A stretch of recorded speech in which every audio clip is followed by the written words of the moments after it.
আমরা আল্লাহকে পাবো কিভাবে, এটা বড় প্রশ্ন না? যে আল্লাহর কাছ থেকে, যে জান্নাত থেকে আমরা পৃথিবীতে চলে আসলাম, তো সেই জান্নাতে যেতে হলে তো আমাকে আল্লাহকে পেতে হবে।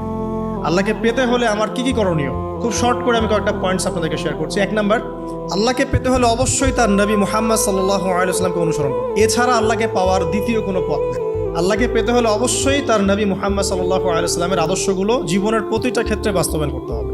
চলাফেরা, ওঠা বসা, খাওয়া দাওয়া, ইস্তেঞ্জা করা, মুআমালাত, ব্যবসা বাণিজ্য, অর্থনীতি, সমাজ, রাষ্ট্র, সব ক্ষেত্রে আপনাকে মুহাম্মদ সাল্লাল্লাহু আলাইহি ওয়াসাল্লামের তরিকা, আদর্শটাকে ফলো করতে হবে। তাহলে আপনি আল্লাহকে পাবেন ইনশাআল্লাহ। যে ব্যক্তি আল্লাহকে পেয়েছে সে দুনিয়াও পেয়েছে, আখিরাতও পেয়েছে। যে আল্লাহকে পায় নাই, দুনিয়াও বরবাদ, আখিরাতও বরবাদ। 1 নাম্বার তাহলে কি কাজ? আল্লাহ পাকের সর্বশেষ নবী মুহাম্মদ সাল্লাল্লাহু আলাইহি ওয়াসাল্লামকে অনুসরণ করা, তার আদর্শ মেনে চলা, 1 নাম্বার। 2 নাম্বার হচ্ছে 5 ওয়াক্ত নামাজ। আল্লাহকে পেতে হলে নামাজ লাগবে। নামাজ নাই, আল্লাহ নাই। ওয়াস্তাঈনু বিস-সাবরি ওয়াস-সালাহ, তোমরা সবর এবং সালাতের মধ্য দিয়ে আল্লাহর সাহায্য প্রার্থনা করো। আমরা এই জন্য নামাজে বলি ইয়াকা না'বুদু ওয়া ইয়াকা নাস্তাঈন, আমরা শুধু আপনারই ইবাদত করি এবং আপনার কাছেই সাহায্য প্রার্থনা করি। তো আল্লাহকে পেতে হলে নামাজের কোনো বিকল্প নাই। আল্লাহকে পাওয়ার তৃতীয় একটা মাধ্যম বলে দিই আমি, সওম বা রোজা রাখা। অল্প সময় গুটিয়ে নিচ্ছি, সওম বা রোজা রাখা। রোজা কেন আল্লাহকে পাওয়ার মাধ্যম জানেন? কারণ রোজা রাখা অবস্থায় আমরা কিন্তু গোপনে পানাহার করি না, করি? আমরা রোজা রেখেছি, গোপনে কিন্তু পানি খেতে পারি, কেউ দেখবে না। গোসল করছেন, আপনি পানি খেতে পারেন, কেউ দেখবে? দেখবে না। লুকিয়ে লুকিয়ে আপনি কিন্তু খাবার খেতে পারেন, কেউ দেখবে না, বাসায় কেউ নাই দেখার, কিন্তু আপনি খান না। আপনি সবর করেন, সহ্য করেন, একদম সূর্যাস্তের সময় গিয়ে আপনি ইফতার করেন। এই যে কাজটা আপনি কেন করেন? কারণ আপনি ফিল করেন যে আল্লাহ আপনাকে দেখছেন। কেউ আপনাকে দেখুক না দেখুক, আল্লাহ আপনাকে দেখছেন। এটাই হচ্ছে ইহসান, এটাই হচ্ছে আল্লাহ পাকের মারিফতকে উপলব্ধি করা। আল্লাহ রাসূল সাল্লাল্লাহু আলাইহি ওয়াসাল্লাম বলেছেন, ইহসান হচ্ছে আন তা'বুদাল্লাহা কাআন্নাকা তারা, তুমি এমনভাবে আল্লাহর ইবাদত করবে যেন তুমি আল্লাহকে দেখছো। ওয়া ইল্লাম তাকুন তারাহু ফাইন্নাহু ইয়ারাক, তুমি আল্লাহকে দেখতে না পারলেও বিশ্বাস করবে আল্লাহ তোমাকে দেখছেন। এটা রোজা রাখলে উপলব্ধি হয় না যে আল্লাহ আমাকে দেখছেন? এটা হচ্ছে আল্লাহকে পাওয়ার মাধ্যম। এই জন্য রমাজানের রোজা অবশ্যই রাখবো ইনশাআল্লাহ। পাশাপাশি এই যে সোমবার, বৃহস্পতিবার বা এই যে মাসের 3 দিন আইয়ামে বীজের সওম আছে, 13, 14, 15, আরাফার সওম, আশুরার সওম বা নফল সওম, এগুলো রাখার অভ্যাস করলে আল্লাহকে পাওয়া যাবে ইনশাআল্লাহ। আল্লাহ পাক আমাদেরকে বেশি বেশি সওম রাখার তৌফিক দান করুন। এবং আমাকে, আপনাদের সবাইকে বিগত জীবনে আমরা যারা বিভিন্ন সময় সওম রাখি নাই বা রাখতে পারি নাই, বা বিভিন্ন সালাত পড়ি নাই, পড়তে পারি নাই, এগুলোকে হিসেব করে আদায় করার তৌফিক আল্লাহ পাক দান করুন। আমিন। 4 নাম্বার একটা মাধ্যম বলে দিই আল্লাহকে পাওয়ার, সেটা হলো তিলাওয়াতে কোরআন। কোরআন তেলাওয়াত যে যত বেশি করবে, অর্থ উপলব্ধি করে পড়বে, সে আল্লাহ পাককে চাক্ষুষ পাবে ইনশাআল্লাহ। মানে আল্লাহ রাব্বুল আলামিন একটা চিঠি দিয়েছেন, মনে করেন আপনাকে, আপনার একজন, কথার কথা এক্সাম্পল দিচ্ছি, যে আপনার কোনো একজন বন্ধু আছে অনেক দূরের কোনো দেশে, তা আপনি তাকে দেখেনও নাই, আপনি তাকে চিনেনও, মানে আপনি তার চেহারা দেখেন নাই, তাকে চিনেন না, তার সাথে যোগাযোগের মাধ্যম হচ্ছে আপনার চিঠি বা মেসেজ, ঠিক আছে?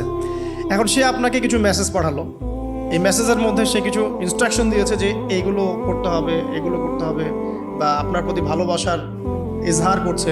আর এই মেসেজটা যদি আপনি পড়তে পারেন, তাহলে আপনি আপনার বন্ধুর সাথে একটা কানেকশন তৈরি করলেন না? বুঝতে পারছি না? আচ্ছা, এখন সমস্যা হচ্ছে কি, আমরা ওই মেসেজটা পড়তেই পারি না। আমরা তো কোরআনটা পড়তেই জানি না, তাহলে মেসেজটা পাবো কিভাবে? আর যারা পড়তে জানি সেই ভাষাটা বুঝি না। এখন ওই বন্ধু মনে করেন চিঠি লিখেছে বাংলা ভাষায়, আর আপনি বাংলা পড়তে জানেন না, তাহলে কি পারবেন উপলব্ধি করতে তার মনের ভাব, সেই বন্ধুর আবেগ, ভালোবাসা, প্রেম আপনি কি উপলব্ধি করতে পারবেন? লিখেছে সে উর্দু দিয়ে বা ইংরেজিতে, আপনি ইংরেজি বোঝেন না, ইংরেজি লিখতে পারেন না, তাহলে কি আপনি তার চিঠি বুঝতে পারবেন? এখন আমরা যেহেতু আরবি বুঝি না, এই কারণে কোরআনের মধ্যে কি বলেছেন আল্লাহ রাব্বুল আলামিন আমরা উপলব্ধি করতে পারছি। আমি কি বুঝাতে পারছি? তো কোরআন শুধুমাত্র তিলাওয়াত করা যথেষ্ট নয়। তিলাওয়াত করলে আপনি প্রত্যেক হরফে 10 টাকা পাবেন, কোনো সমস্যা নাই, কিন্তু ওই মেসেজটাকে উপলব্ধি করতে হলে আপনার অর্থটা জানতে হবে। অর্থ জানলে পরে আপনি দেখবেন আল্লাহকে আপনি চাক্ষুষ সামনে পাচ্ছেন ইনশাআল্লাহ। আপনি হতাশ হয়েছেন, হতাশা দূর করার জন্য সূরা আছে কোরআন। বিপদে পড়েছেন, বিপদ দূর করার সূরা আছে কোরআন। আপনার রিজিকের সমস্যা কাটানোর সূরা কোরআনে আছে। কোনো হাজতের প্রয়োজন, সূরা ইয়াসিন, হাজতের সূরা চলে আসে। অসুস্থ হয়েছেন, শেফার সূরা কোরআনে আছে। বা কাউকে জিন টোনা করা হয়েছে, বানটোনা করা হয়েছে, ওর শেফাও কোরআনে আছে। এমন কোনো বিষয় নাই যেটা আল্লাহ রাব্বুল আলামিন কোরআনের মধ্যে নাজিল করেন নাই। ব্যবসা করতে চান, কোরআন কথা বলবে, ঠিক আছে? আপনি সামাজিক বিষয়ে ডিল করতে চান, সূরা হুজুরাত কথা বলবে। আপনি ইতিহাস ভালোবাসেন, কোরআনে ইতিহাস দিয়ে ভর্তি করা আছে। আপনি কাব্য ভালোবাসেন, কবিতা পড়তে ভালোবাসেন, কোরআনের মধ্যে কবিতা দিয়েও ভর্তি আছে। আর রহমান আল্লামাল কোরআন খালাকাল ইনসান, এখানে ছন্দ আছে না? প্রত্যেকটা ছন্দ। ওয়ান নাজমি ইযা হাওয়া মা দাল্লা সাহিবুকুম ওয়া মা গাওয়া ওয়া মা ইয়ানতিকু আনিল হাওয়া, ছন্দ আছে না? আপনি উপন্যাস ভালোবাসেন, কোরআনে অনেক উপন্যাস আছে, যা চান তাই পাবেন। এক কথায় আপনি আল্লাহকে পাবেন কোরআনের মধ্য দিয়ে। তো কোরআনের সাথে যার সম্পর্ক যত বেশি, আল্লাহর মারেফত সে তত বেশি পাবে ইনশাআল্লাহ আযজা ওয়া জাল। 4টা বলেছি না? 5 নাম্বার হচ্ছে হজ ওমরা করা। হজ ওমরা আল্লাহ পাক আমাদের সবাইকে বেশি বেশি করার তৌফিক দেখ। হজ এবং ওমরা এমন কিছু কাজ আছে যে কাজগুলো সরাসরি আপনার সাথে আল্লাহ পাকে কানেকশন করা হবে। আরাফার মাঠে যাবেন, ওই মাঠে কি কিয়ামত হবে না? আল্লাহকে চিনতে পারবেন এখানেই। তারপরে যে সাই করেন না, সাফা মারওয়া সাই করে, ওখানে গেলে আপনি বুঝতে পারবেন যে কিভাবে ইসমাইল আলাইহিস ইসলামকে পানি দেওয়ার জন্য তার মা হাজারা এখানে দৌড়াদৌড়ি করেছে। বাইতুল্লাহ দেখবেন, আপনি চিনবেন যে আল্লাহর তাওহীদ কি জিনিস। চোখে দেখার সাথে সাথেই আপনার ভিতরে এমন একটা ফিলিংস আসবে যেটা ভাষায় প্রকাশ করা যাবে না। চোখে দেখার সাথে সাথেই এমন একটা ফিলিংস আসবে, আপনাকে আমি এটা ভাষায় প্রকাশ করে বোঝাতে পারবো না। আপনি জানবেন ইব্রাহিম আলাইহিস সালাম এবং তার ছেলে ইসমাইল আলাইহিস সালাম বাপ বেটা মিলে রাজমিস্ত্রির কাজ করেছে। এটা আপনি জমজম কূপ দেখবেন, পানি পান করবেন, আল্লাহকে চিনতে পারবেন যে এই কূপ তো অলৌকিক। এই কূপের মতো কূপ নাই পৃথিবীতে, এর পানি কখনো শেষ হয় না, এবং এই পানি খেয়ে মানুষ বেঁচে থাকতে পারে, খাবারের দরকার হবে না। দীর্ঘদিন পর্যন্ত এই পানি খেয়ে মানুষ বেঁচে থাকতে পারবে, খাবারের প্রয়োজন হয় না। তো এই পানির মধ্যে এমন কিছু উপাদান আছে যেটা মানুষের শরীরের রোগগুলোকে শেফা দিয়ে দিবে ইনশাআল্লাহ তাআলা আল্লাহর হুকুমে। তো প্রত্যেকটা কাজে রাসূল সাল্লাল্লাহু আলাইহি ওয়াসাল্লামের শহরে গেছেন মদিনায়, ওই মদিনার বাতাসটা আপনাকে বলে দিবে এটা একটা অন্যরকম শহর। ঠিক আছে? রাসূল সাল্লাল্লাহু আলাইহি ওয়াসাল্লামের রওজায় যাবেন, সামনে দাঁড়াবেন, আপনি আল্লাহকে চিনতে পারবেন। আপনি আর পৃথিবীতে থাকবেন না, অন্য জগতে চলে যাবেন। ওই যে বাকিউল গারকাত আছে, সাহাবীদের কবরস্থান জান্নাতুল বাকি, ওখানে ঢুকবেন, আপনার কাছে মনে হবে যে পৃথিবীটা আসলে কিছুই না। পৃথিবীর সবচেয়ে সেরা মানুষগুলো এই মাটির নিচে শুয়ে আছে, ওখানে আপনাকে খুবই তুচ্ছ মনে হবে তাদের সামনে। এই যে মানে বিভিন্ন জায়গায় গিয়ে আল্লাহকে চিনতে পাওয়া, এটা সবচেয়ে ভালো হয় হজ এবং উমরাতে গিয়ে। আল্লাহ পাক আমাদেরকে তৌফিক এনায়েত করুন, আমিন। তো এটা একটা আল্লাহকে পাওয়ার নিদর্শন। যাদের হজ ফরজ হয়ে গেছে অবশ্যই হজ করে ফেলবেন, আর যাদের সামর্থ্য আছে তারা বেশি বেশি উমরা করবেন। নবী সাল্লাল্লাহু আলাইহি ওয়াসাল্লাম বলেছেন, এক হজ পরের হজের মধ্যে যত গুনাহ মাফ করিয়ে দেয়, এক উমরা পরের উমরার মধ্যে যত গুনাহ সেগুলোকে মাফ করিয়ে দেয়। আল্লাহ পাক আমাদেরকে এই আমলগুলো করার তৌফিক এনায়েত করুন। 6 নাম্বার বলছি জিকির। আল্লাহ পাকের জিকির বাড়াতে হবে। যে আল্লাহ পাকের জিকির যত বেশি করবে, সে আল্লাহ পাকের মারিফত তত বেশি উপলব্ধি করবে, আল্লাহকে পাবে ইনশাআল্লাহ। আর এই জিকির করার জন্যে ওযুও শর্ত নয়, জানেন? আল্লাহর জিকির করার জন্য কিন্তু ওযু শর্ত নয়। আপনি মনে মনে চলতে ফিরতে অলওয়েজ সুবহানাল্লাহ, আলহামদুলিল্লাহ, আল্লাহু আকবার, লা ইলাহা ইল্লাল্লাহ, আস্তাগফিরুল্লাহ পড়তেই থাকতে পারেন। কষ্টের কিছু আছে? খালি জবান চলবে। মাঠে কাজ করছেন, ওই যে লাঙল দিয়ে কাজ করছেন, সেচ দিচ্ছেন, আপনি পড়তে থাকবেন আস্তাগফিরুল্লাহ ওয়া আতুবু ইলাইহি, লা হাওলা ওয়ালা কুওয়াতা ইল্লা বিল্লাহ, সুবহানাল্লাহ, আলহামদুলিল্লাহ, লা ইলাহা ইল্লাল্লাহ, আল্লাহু আকবার। কোনো সমস্যা নেই। রান্না বান্না করছে মেয়েরা, এটা করতে করতে পড়তে পারবে না? গাড়ি ড্রাইভ করতে করতে আপনি পড়তে পারবেন লা ইলাহা ইল্লাল্লাহ ওয়াহদাহু লা শারীকা লাহু, লাহুল মুলকু ওয়া লাহুল হামদু ওয়া হুয়া আলা কুল্লি শাইইন কাদির। যে কোনো কাজ করতে করতেই ইল্লাল ইস্তেনজা বাদ দিয়ে। ইস্তেনজা কি জিনিস? প্রসাব পায়খানা। এই সময় এগুলো মুখ দিয়ে বলবেন না, দরকার নাই। আপনি এখানে এরপরে যে সময়গুলো আছে এগুলোতে আপনি জিকির বাড়াবেন। যে যত বেশি জিকির করবে তার কলব তত বেশি পরিচ্ছন্ন হবে। যার কলব যত পরিচ্ছন্ন, আল্লাহর নূর তার কলবে তত বেশি আসবে, সে আল্লাহ পাকে তত কাছে পাবে ইনশাআল্লাহ আযজা ওয়া জাল। 7 নাম্বার দোয়া ইস্তেগফার বাড়িয়ে দেয়া। আল্লাহর কাছে বেশি বেশি দোয়া করতে হবে।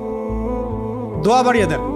দোয়ার জন্য হুজুর ডাকতে হবে না, দোয়ার জন্য আমাকে ডেকে বাসায় খাওয়ানোরও দরকার নেই। দোয়ার জন্য আপনি যথেষ্ট।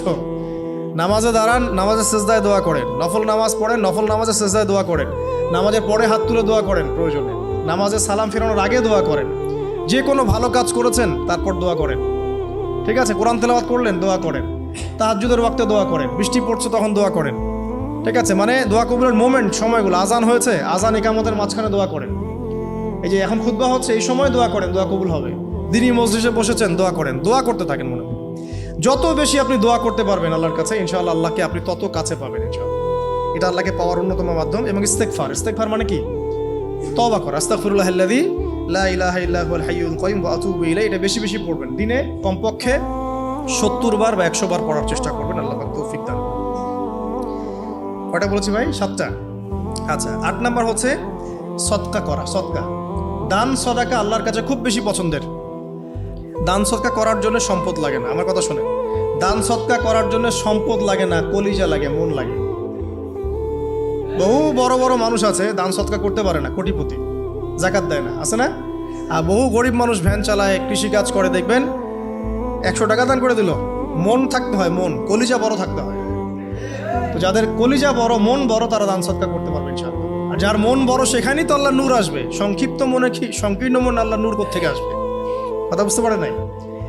তো দান সৎকা বাড়ান। আপনি 1 টাকা দান করেন, 5 টাকা দান করেন, হালাল রিজিক থেকে 1 টাকা দান করেন, সেটা আল্লাহর কাছে অনেক বেশি পছন্দের। একটা হাদিসে নবী সাল্লাল্লাহু আলাইহি ওয়াসাল্লাম বলেছেন, হালাল উপার্জন থেকে আল্লাহর বান্দারা যখন একটা খেজুরও দান করে, আল্লাহ পাক সেই একটা খেজুরকে আস্তে আস্তে বড় করতে থাকেন, বড় করতে থাকেন, বড় করতে থাকেন। এটা এক পর্যায়ে পাহাড়ের সমান হয়ে যায়। কিয়ামতের মাঠে মানুষ তার দান এবং সদাকার যে ছায়া, এই ছায়ার নিচে অবস্থান করবে। আপনার বিপদ হয়েছে, দান সৎকা করেন, বিপদ দূর হয়ে যাবে ইনশাআল্লাহ। জটিল কোনো রোগ হয়েছে, কোনো ডাক্তার ট্রিটমেন্ট করতে পারছে না, সৎকা করেন, রোগ ভালো হয়ে যেতে পারে ইনশাআল্লাহ। সৎকার ব্যাপক ফজিলত আছে। সদাকা, দান সদাকা, দোয়া, এগুলো তাকদিরের যে বিপদ আপদগুলো আছে না, ঝুলে আছে, আমাদের তাকদিরে বিপদ আছে না অনেক, এগুলোকেও সরিয়ে দিতে পারে।